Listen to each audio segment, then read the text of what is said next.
জুলাই গণ অভ্যুত্থানে বাংলাদেশে সংঘটিত মানবাধিকার লঙ্ঘনের তদন্ত প্রতিবেদন প্রকাশ করেছে জাতিসংঘ। জুলাই গণ অভ্যুত্থানকে কেন্দ্র করে 2024 সালের 1 জুলাই থেকে 15 আগস্ট পর্যন্ত সংঘটিত অভিযুক্ত মানবাধিকার লঙ্ঘন ও অবমাননা বিষয়ে একটি স্বাধীন ফ্যাক্ট ফাইন্ডিং মিশন পরিচালনা করে জাতিসংঘের মানবাধিকার বিষয়ক হাই কমিশনের কার্যালয়। বাংলাদেশে ব্যাপক বিক্ষোভের পরিপ্রেক্ষিত তাৎক্ষণিক প্রভাব বুঝতে এ অনুসন্ধান চালানো হয়।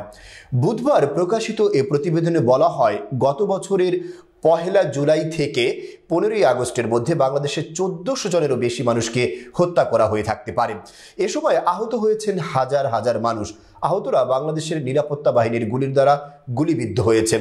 এতে আরও বলা হয়, নিহতদের মধ্যে 12-13% শিশু ছিল। বাংলাদেশের পুলিশ জানিয়েছে যে তাদের 44 জন কর্মকর্তা নিহত হয়েছেন।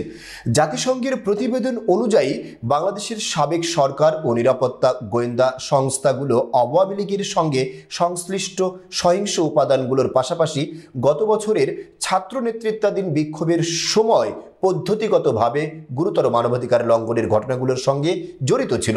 তবে মানবাধিকার লঙ্ঘনের পরিপ্রেক্ষিতে শুধু পুলিশ কর্মকর্তা ও আওয়ামী লীগের নেতাকর্মীদের বিরুদ্ধে মামলা হয়েছে। সেনাবাহিনী, র্যাব, ডিজিএফআই বা এনএসআইতে সে সময় কর্মরত মানবাধিকার লঙ্ঘনে নিয়ে কোনো আইনি পদক্ষেপ নেওয়া হয়নি। গত 30 জানুয়ারি পর্যন্ত 458 জন পুলিশ সদস্যের বিরুদ্ধে তদন্ত চালানো হয়েছে। 35 পুলিশ কর্মকর্তাকে সরিয়ে দেওয়া হয়েছে, পাশাপাশি 163 জনকে সাময়িক বরখাস্ত করা হয়েছে। বিজিবি তদন্ত করে মানবাধিকার লঙ্ঘনের জন্য মধ্যম পর্যায়ের 2 কর্মকর্তার বিরুদ্ধে ব্যবস্থা নিয়েছে।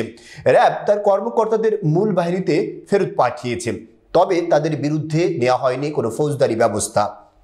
এমনকি ডিজিএফআই, আনসার, এনএসআই কোনো তদন্ত বা জবাবদিহিতামূলক ব্যবস্থা নিয়েছে বলে জানা যায়নি।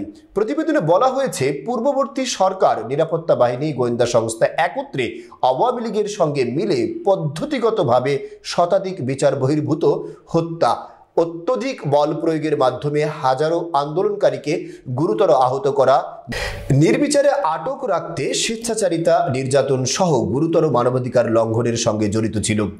আর এসব মানবাধিকার লঙ্ঘন আন্দোলনকারী ও বিরোধী মত দমনের কৌশল হিসেবে রাজনৈতিক নেতৃত্ব ও নিরাপত্তা বাহিনীর সমন্বিত দিক নির্দেশনায় হয়েছে। জাতিসংঘের প্রতিবেদনে বলা হয়েছে, 11,700 এর বেশি মানুষকে র্যাব ও পুলিশ গ্রেফতার করেছে। নিহতদের মধ্যে 118 জন শিশু। পুলিশ সহ অন্যান্য নিরাপত্তা বাহিনীর শিশুদের লক্ষ্যবস্তু বানিয়ে টার্গেট কিলিং, ইচ্ছা করে পঙ্গু করা, নির্বিচারে গ্রেফতার, অমানসিক নির্যাতন ও অন্যান্য বল প্রয়োগ করেছে।